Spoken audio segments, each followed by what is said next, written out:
Okay, now get a nice strong push with the ground foot and the pedal foot as well. Yeah.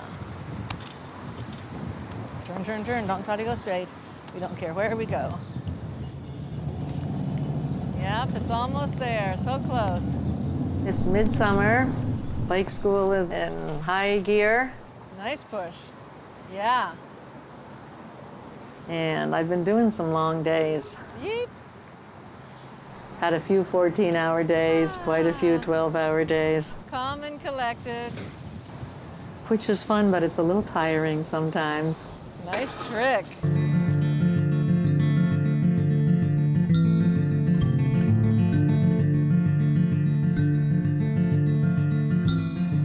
Woohoo!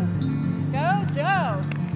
That's what we're talking about, right there. Nice and easy. Don't look down too much. The glorious future is out that way. Don't hit it. Don't forget. Don't hit it either. Papers. Here's photos. My dad taught me how to ride a bike.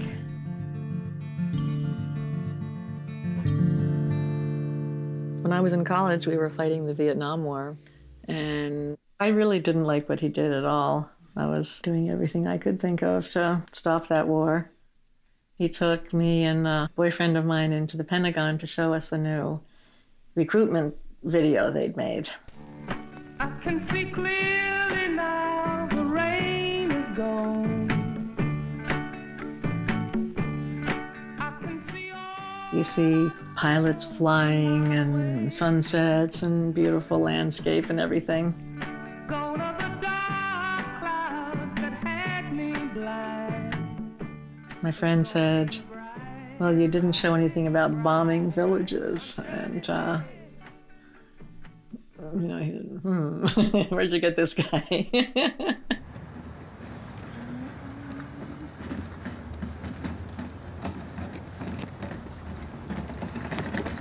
I'm trying to see what I can do to make the world better. I don't really know if my activism is related to my dad's work. I guess it was when I was involved with fighting the war in Nicaragua, maybe about 30 years ago or something. And I was down there for 4 months or so, trying to stop the Contra War, not getting very far.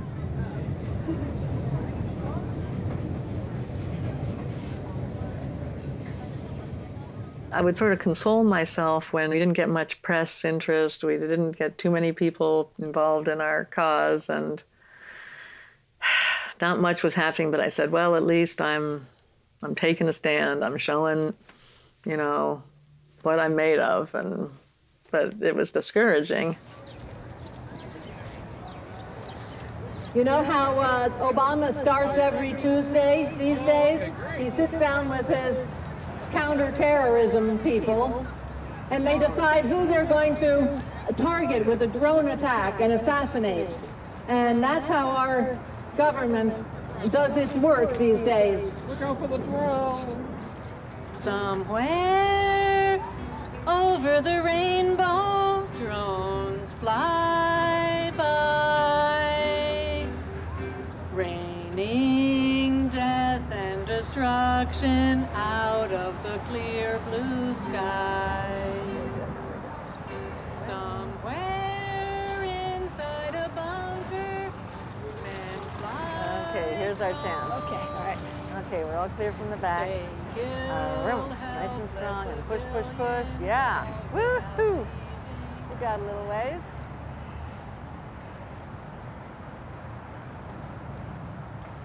I've taught more than 2,000 people, and I've only had a handful of people who didn't make it. And they said, I'm not going to be your number 6, am I? I said, no, no, no, you're not. Okay, good. Nice. Cool. Look at that. I'm just gonna grab. Let's see, we need a ladle. I live in a co-op house. I came to interview at the co-op 27 or 8 years ago, almost 30 years ago. Time, we got too carried away. Guantanamo was really hurting. I'm the longest term person now, and I'm the owner now. So it's not like it's my co-op, but it's more my co-op than anybody else's. We stopped 50. We have 7 people now living here. It's pretty good company. We share the cooking and we eat together sometimes. Well, we can't go anywhere. Let's just drink beer. I don't think I would like living by myself. They lied under oath to Congress, which is a felony offense. So it just seems like a sensible way to live. There we go. The old Dale. Woohoo! There we go, yeah. Okay, Dale, here you go. Yeah, to me, beautiful. Oh, we're on a rally. I never got married. Had a number of proposals, never quite had the definite feeling that this was going to be the right person. Who knows? One of them might have made me happy. But I kind of had the feeling that if I waited long enough, the perfect person would come along, and guess what? There may not be a perfect person.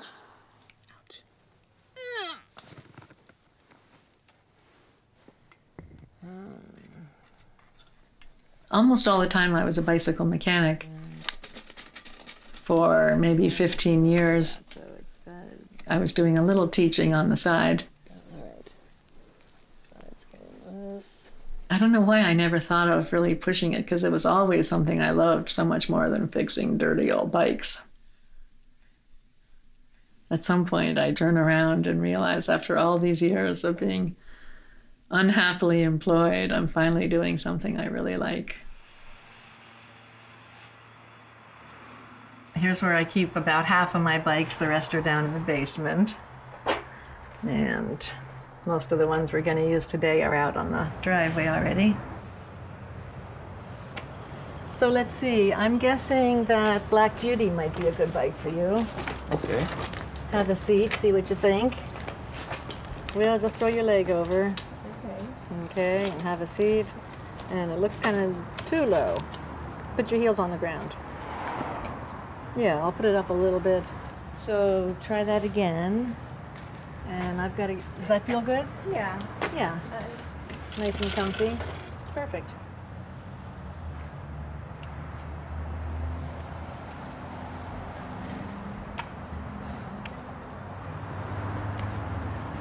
So 2,000 people have already learned how to ride here.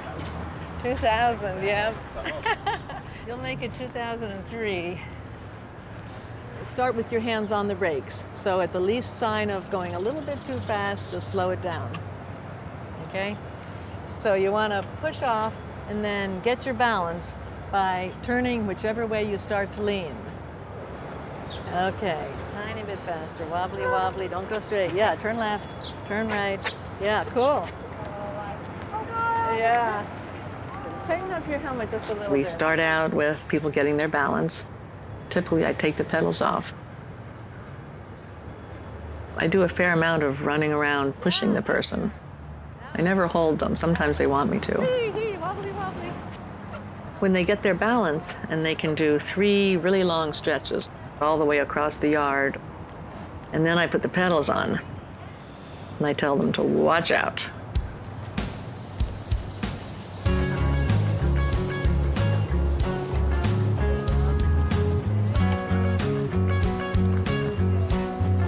Perfect, Rahini. That's what we're talking about, right there, right there.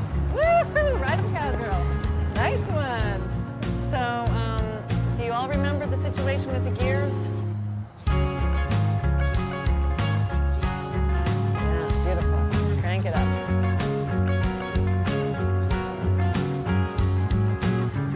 So, turn it nice and slow here.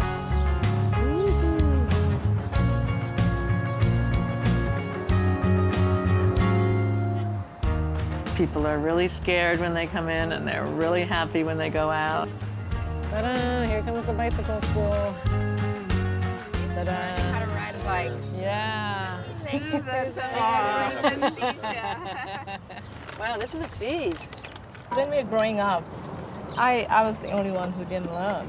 My dad taught me how to ride a bike when I was maybe 6 or 7. But I was always scared about riding the bike. I just was never comfortable with it, so I didn't do it very often. I tried to learn, but I fell and I beat against the wall, and I decided not to learn. And like 30 years later, my wife put me in this class, so. I actually knew how to bike, but didn't know how to brake when I was around 10. That's a bad combination. Yeah.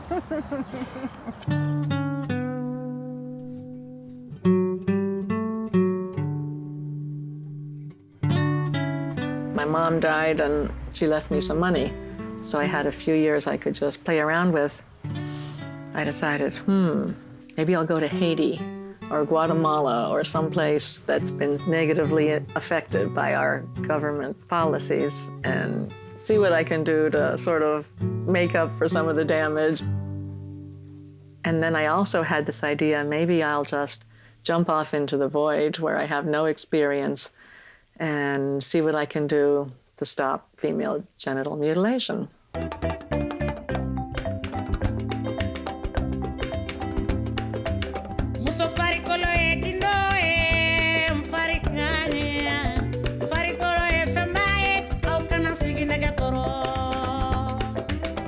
Everybody told me, do not go over there.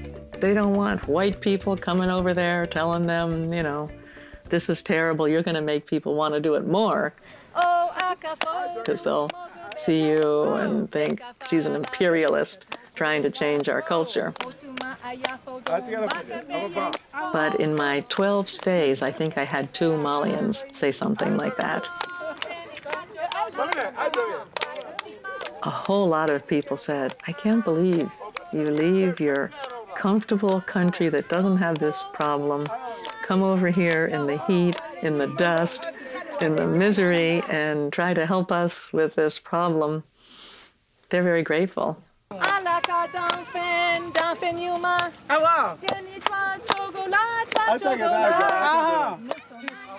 And that's a doctor. Here's the head of the Griot Association, which is very big. He's a very well-known person in Mali. It says the body of a girl is sacred. In my first stay, which is about 3 months, the main thing that I did was make a poster. And here's a girl who is happy to say she's unexcised. And there's a woman who's a victim of excision. The poster hadn't gotten very well distributed. Before I left, we had a meeting where a lot of people took 200 copies. And when I went back, I called them all up to see what they'd done with them. And most of them said, oh, thanks for the reminder. We should get those out. I knew that a lot of people don't read. So in my 3rd trip, I started thinking about doing music. We were really excited when we got our first famous musician, Fontani Touré, to agree to sing.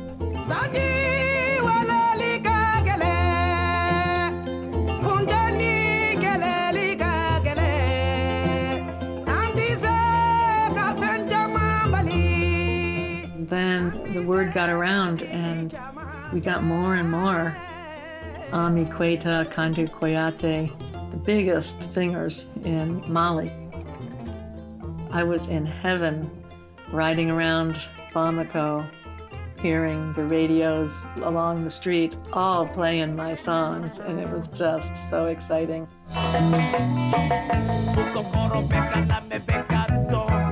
We had a grant to make a whole bunch of music videos.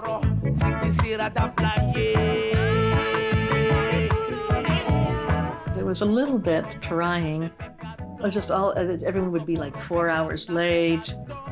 And the guy with the camera was broken.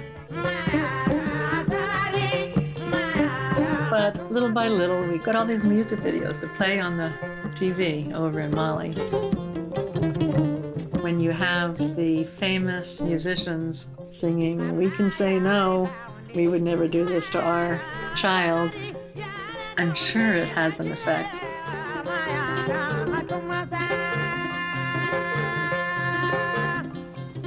I'm putting in money still when I'm earning good money at the bike school. Then we do occasional fundraisers, which raise a little bit, but not very much usually.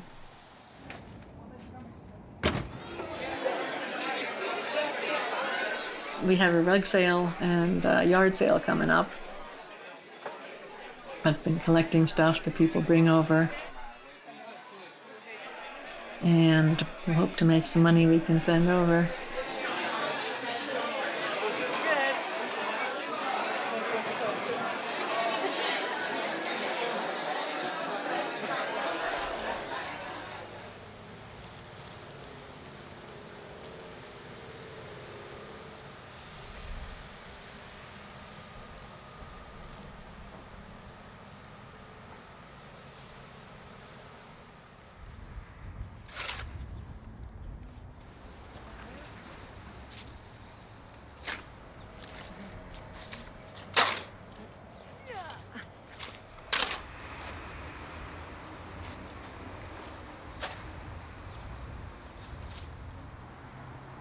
Yes, ma'am. That's what we're talking about. Right there. Not bad. Yeah, good one. Woo, through the slush.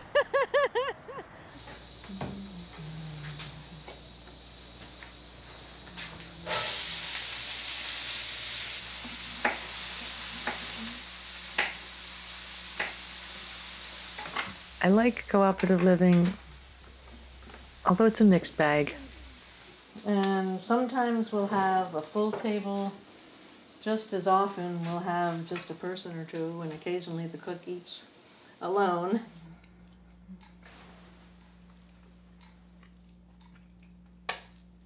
It's funny how many things that you have to do to learn how to ride a bike are kind of good in life too. Now, blast off. Hey, no push required from the teacher. Don't look down too much. When you're trying to go a certain place, if you look there, it's amazing how much it helps you to go there. And I'm always telling people, look out there, the glorious future. It's coming into view, you know, look at it. And they say, I always say, can you see it? And they always say, yeah, I can see it. I want to ask them, what does it look like? Eep. Get those feet on those pedals. Beautiful. Nice one. Woo, I'm liking it. Caitlin, look at you. I can't sleep at night sometimes thinking about it. And I go from trying to fight the U.S. government to fighting ancient tribal customs, and it's like, ah! Oh, I like that. So at least I have the bike school. Good going, Bozzy. It's something that I can do that I know is really good and important and changes people's lives, even if it's just one by one. You can do it. It's up there. It's just joy. Looking good. Transforming fear into joy. And da-da-da. Thank you so much. It's been wonderful. It was really fun. Ta-da!